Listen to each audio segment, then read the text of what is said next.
Hi hello ನಮಸ್ತೆ welcome back to ನಮ್ಮ ಶ್ರೀಲಕಾ YouTube channel.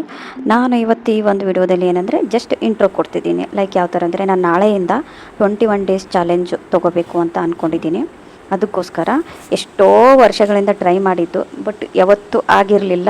ಈ ಸಾರಿ ಆಗಲೇಬೇಕು, ಏನಾದರೂ ಆಗಲಿ 21 ಡೇಸ್ ಚಾಲೆಂಜ್ ತೊಗೊಳ್ಳೇಬೇಕು ಅಂತ ಡಿಸೈಡ್ ಮಾಡಿದ್ದೀನಿ. ಏನಕ್ಕೆ ಅಂದರೆ ಯಾವುದಾದ್ರೂ ಒಂದು ಅಭ್ಯಾಸ ನಮಗೆ ರೂಢಿ ಆಗಬೇಕಂದ್ರೆ 21 ಡೇಸ್ ಬೇಕಾಗುತ್ತೆ ಅಂತ ಎಲ್ಲರೂ ಹೇಳ್ತಾರೆ. ಅದಕ್ಕೋಸ್ಕರ ನಾನು 21 ಡೇಸ್ ತೊಗೋಬೇಕು ಅಂದ್ಕೊಂಡಿದ್ದೀನಿ. ಎಲ್ಲನೂ ಬಿಟ್ಟು, ಮನೆಯವ್ರನ್ನೆಲ್ಲನೂ ಬಿಟ್ಟು ಓದೋಕ್ಕೆ ಬಂದುಬಿಟ್ಟಿದ್ದೀನಿ. ಆಲ್ರೆಡಿ ನೋಟಿಫಿಕೇಷನ್ ಎಲ್ಲ ಹಾಕ್ತಿದ್ದಾವೆ ಅಂತ ಹೇಳಿದ್ದಾರೆ. ಅದಕ್ಕೋಸ್ಕರ ಹೇಗಾದರೂ ಮಾಡಿ ಒಂದು ಜಾಬ್ ತೊಗೊಳ್ಳೇಬೇಕು, ಯಾಕಂದರೆ ಬೇರೆ ದಾರಿನೇ ಇಲ್ಲ. ಯಾಕೆಂದರೆ ಎಷ್ಟೋ ವರ್ಷಗಳಿಂದ ಇಲ್ಲೇ ಕೂತು ಓದ್ತಿದ್ದಾರೆ. ಅವ್ರ ಜೊತೆ ನಾವು ಕಾಂಪಿಟೇಷನ್ ಕೊಡೋದಂದರೆ ಫುಲ್ಲಿ ಏನೋ ಆಗದೆ ಇರೋ ಇಂಪಾಸಿಬಲ್ ಏನೂ ಅಲ್ಲ. ಬಟ್ ಅವ್ರಿಗಿಂತ ನಾವು 10 ಪಟ್ಟು ಎಕ್ಸ್ಟ್ರಾ ಎಫರ್ಟ್ಸ್ ಹಾಕಬೇಕಾಗುತ್ತೆ. ಅದಕ್ಕೋಸ್ಕರ ಈ ಸ್ಪರ್ಧಾತ್ಮಕ ಯುಗದಲ್ಲಿ ನಾವು ಪಾಸ್ ಆಗ್ತೀವೋ ಜಾಬ್ ತೊಗೋತೀವೋ ಅದು ಸೆಕೆಂಡ್ರಿ, ಬಟ್ ನಮ್ಮ ಪ್ರಯತ್ನ ಏನಿದೆ ಅಲ್ವಾ, ನಾವು ಅದನ್ನು ಮಾಡಬೇಕು. ಅದಕ್ಕೋಸ್ಕರ ಈ ನಿರ್ಧಾರ ತೆಗೆದುಕೊಟ್ಟಿದ್ದೀನಿ ನಾನು. ಅದೇನೇ ಆಗಲಿ, ನಮ್ಮ ಕನ್ಸಿಸ್ಟೆನ್ಸಿ, ನಮ್ಮ ಹಾರ್ಡ್ ವರ್ಕು ಯಾವತ್ತೂ ನಮ್ಮನ್ನು ಕೈ ಬಿಡಲ್ಲ. ದೇವರ ಆಶೀರ್ವಾದ ಕೂಡ ನಮ್ಮ ಮೇಲೆ ಇರುತ್ತೆ. ಅದಕ್ಕೋಸ್ಕರ ಟ್ರೈ ಮಾಡಲೇಬೇಕು. ನಾನು ಟ್ರೈ ಮಾಡ್ತಿದ್ದೀನಿ. ನಿಮ್ಮದೆಲ್ಲ ಸಪೋರ್ಟ್ ಇರಲಿ ಅಂತ ನಾನು ಈ ವಿಡಿಯೋ ಮೂಲಕ ಕೇಳ್ಕೊತಿದ್ದೀನಿ. ಅದಕ್ಕೋಸ್ಕರ ನಾನು 21 ಡೇಸ್ ಚಾಲೆಂಜನ್ನು ತೊಗೋತಿದ್ದೀನಿ. ನೋಡೋಣ, ನಾನಂತೂ ಸ್ಕಿಪ್ ಮಾಡಲ್ಲ. ಇಷ್ಟು ದಿನ ನನ್ನ ಲೈಫ್ ವೇಸ್ಟ್ ಆಯಿತು, ಬಟ್ ಇವಾಗಾದರೂ ಚೇಂಜ್ ಆಗಲೇಬೇಕು. ಈಗಲೂ ನಾನು ಚೇಂಜ್ ಆಗಿಲ್ಲ ಅಂದರೆ ನಮ್ಮ ಲೈಫ್ಗೆ ಯಾವುದೇ ಥರ ಆದಂಥ ಬೆಲೆ ಇರೋದಿಲ್ಲ. ಯಾಕಂದರೆ ಎಷ್ಟು ಅಂದರೆ 8 ಅಥವಾ 11 ವರ್ಷಗಳೇ ಆಯಿತು ಅಂತ ಹೇಳ್ತಾರೆ. ಸ್ಪರ್ಧಾತ್ಮಕ ಯುಗದಲ್ಲಿ ಯಾವ ಥರ ನೋಟಿಫಿಕೇಷನ್ ಆಗೇ ಇಲ್ಲ ಅಂತ ಹೇಳ್ತಾರೆ, ಸೆಂಟ್ರಲ್ ಗೌರ್ಮೆಂಟ್ ಬಿಟ್ಟು ಸ್ಟೇಟ್ ಗೌರ್ಮೆಂಟ್. ಬಟ್ ಎಲ್ಲರೂ ಸೇರಿ ಪ್ರತಿಭಟನೆ ಮಾಡಿ, ಎಷ್ಟೋ ಜನ ಪೊಲೀಸ್ ಸ್ಟೇಷನ್ಗೆಲ್ಲ ಹೋಗಿ ಅವರು ಪಟ್ಟಿರ್ತಕ್ಕಂಥ ಕಷ್ಟ ಪಟ್ಟಿರೋದಕ್ಕೆ ಇವತ್ತು ನಮಗೆ ಪ್ರತಿಫಲ ಸಿಕ್ಕಿದೆ. ಒಳ ಮೀಸಲಾತಿ ಅದೆಲ್ಲನೂ ಮುಗ್ದಿದೆ. ಇವಾಗ ನೆಕ್ಸ್ಟ್ ನೋಟಿಫಿಕೇಷನ್ ಆಗುತ್ತೆ ಅಂತ ಹೇಳಿದ್ದಾರೆ. ನಿಮಗೆಲ್ರಿಗೂ ಗೊತ್ತಿರೋ ಥರ 56,000 ಗೌರ್ಮೆಂಟ್ ಜಾಬ್ಗಳು ವೇಕೆನ್ಸಿ ಇದ್ದಾವೆ, ಕರಿತಿದ್ದಾರೆ ಅಂತ ಹೇಳ್ತಿದ್ದಾರೆ. ಅದು ಎಷ್ಟು ಸತ್ಯನೋ ಎಷ್ಟು ಸುಳ್ಳೋ ಗೊತ್ತಿಲ್ಲ. ಬಟ್ ಆದರೂ ಕೂಡ ನಾವು ಇವತ್ತಿಂದನೇ ಪ್ಲ್ಯಾನ್ ಮಾಡಿದರೆ ಒಂದಾದರೂ ನಾವು ಗೌರ್ಮೆಂಟ್ ಜಾಬ್ ತೊಗೊಳ್ಬೋದು.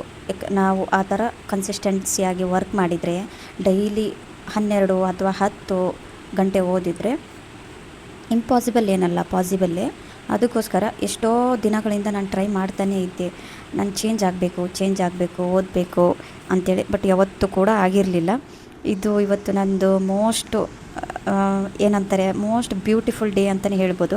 ಯಾಕಂದರೆ ಎಷ್ಟೋ ದಿನಗಳಿಂದ ನಾನು ಬ್ಲಾಗ್ಸ್ ಮಾಡಬೇಕು ಅಂತಲೇ ಅಂದ್ಕೊಂಡಿದ್ದೆ, ಬಟ್ ಆಗಿರಲಿಲ್ಲ. ಜಸ್ಟ್ ಶಾರ್ಟ್ಸ್ ಎಲ್ಲ ಹಾಕ್ತಿದ್ದೆ, ಬಟ್ ನನ್ನದೇ ವಾಯ್ಸಲ್ಲಿ ಬ್ಲಾಗ್ಸು ಎಲ್ಲ ವೀಡಿಯೋನು ಫಸ್ಟ್ ಟೈಮ್ ಅಂತ.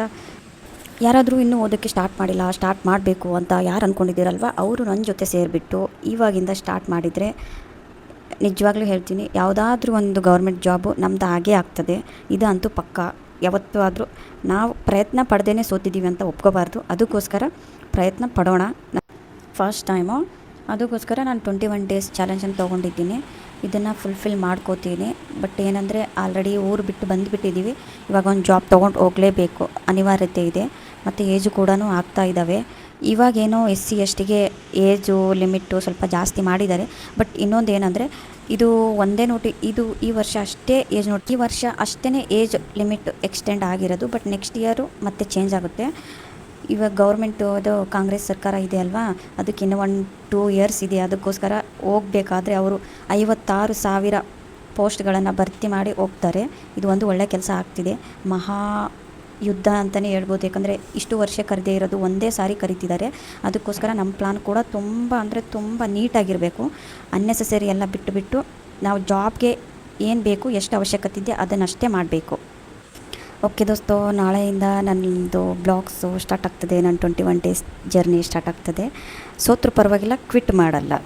ಸಪೋರ್ಟ್ ಮಾಡಿ. Thank you.